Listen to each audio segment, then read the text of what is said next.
મને હું તને પણ સાંભળું ને તું મને પણ સાંભળે, ચંદ્રની આ ચાંદની હળવે રહીને ઓગળે, આ તાર મારા તાર તારા એક થઈને રણજણે.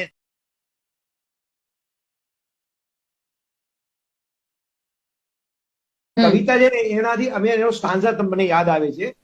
આ જિંદગી મહેફિલ થઈ કે દઈ દીધું મેં દિલ તને, તું આવી એવા હેતથી કે કઈ નથી મુશ્કેલ મને, હું તને પણ સાંભળું ને તું મને પણ સાંભળે, ચંદ્રની આ ચાંદની હળવે રહીને ઓગળે, આ તાર મારા તાર તારા એક થઈને રણજણે.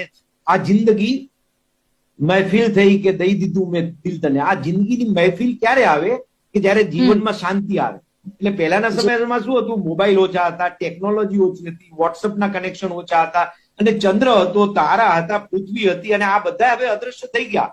ગાર્ડન અદ્રશ્ય થઈ ગયું, બગીચા અદ્રશ્ય થઈ ગયા આપણા જીવનમાંથી, અને આપણે માત્ર મશીનને આધારે જીવન જીવતા થઈ ગયા. પરિણામે આપણને બહુ ઇમિડિયેટ ગ્રેટિફિકેશન જોઈએ છે, ઇમિડિયેટ, તત્કાળ.